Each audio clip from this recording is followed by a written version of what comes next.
আমরা সরকারের কাছে অনুরোধ করব, সকলের কাছে অনুরোধ করব, এবারের নির্বাচন যদি সুন্দর না হয়, ভালো না হয়, তাহলে কিন্তু আমাদের আরো কঠিন বিপদ সামনে আছে। জনগণ চাচ্ছে একটা পরিবর্তন, জনগণ চাচ্ছে দেশের অর্থনীতির চাপটা সচল হোক, মেহনতি মানুষ চাচ্ছে যে একটা স্টেবল, একটা শক্তিশালী রাজনৈতিক গণতান্ত্রিক পরিবেশ ফিরে আসুক। আপনারা নোট অফ ডিসেন্ট, গণভোট আগে না পরে, নোট অফ ডিসেন্ট থাকবে কি থাকবে না, এই সমস্ত বিতর্ক বাদ দিয়ে আসুন উদারভাবে সমস্যার সমাধানের পথে আমরা এগিয়ে যাই।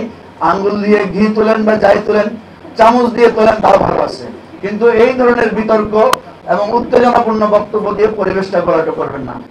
যে নতুনরা বদলে দিয়েছে, নতুনরা সাহস করেছে, নতুনরা রক্ত দিয়েছে, নতুনরা জীবন দিয়ে নতুন একটা সময় এনে দিয়েছে। কিন্তু নতুনদেরকে বুঝতে হবে যে আমাদের ভুল আছে, আমাদের ত্রুটি আছে, আমাদের স্রোতে গা ভাসিয়ে দেওয়ার প্রবণতা আছে, সেটাকেও আমাদেরকে সময়ে সময়ে সংশোধন করতে হবে। সুতরাং পুরাতনদেরকে বলবো যে আপনারা নতুনদের এই জায়গাটাকে একটু দরদের সাথে, ভালোবাসার সাথে সংশোধনের পথে আসেন।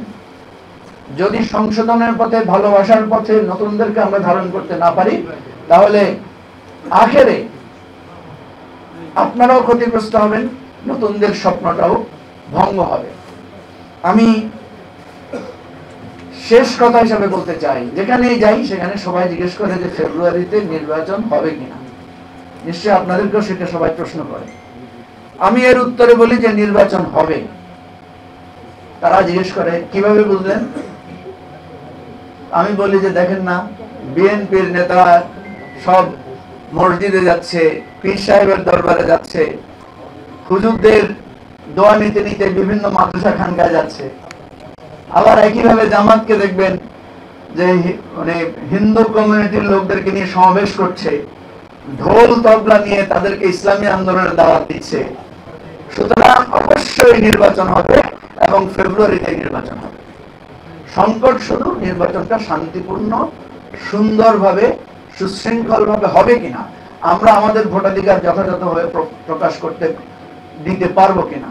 আমরা সরকারের কাছে অনুরোধ করব, সকলের কাছে অনুরোধ করব, এবারের নির্বাচন যদি সুন্দর না হয়, ভালো না হয়, তাহলে কিন্তু আমাদের আরো কঠিন বিপদ সামনে আছে। বাংলাদেশকে যে নতুন করে আমরা যে বললাম নতুন রিপাবলিক, আমরা যে বললাম 2.0 আর নতুন রাজনৈতিক বন্দোবস্ত, এই জায়গায় যে ব্যর্থতা, সেই ব্যর্থতাটা আমাদের সামগ্রিক সবার।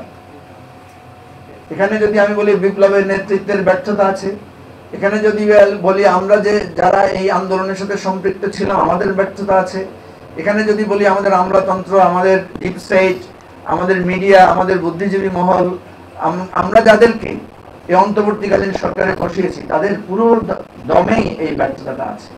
আমি ব্যর্থতার আলোচনা করে পরিবেশ ভারী করতে চাই না, আমি এটাকে স্বাভাবিকভাবে নিতে চাই। এটা আরেকটা যুদ্ধ, যুদ্ধের স্তর, একটা সংগ্রাম করেছি, আরেকটা সংগ্রাম আমাদের শুরু হয়েছে।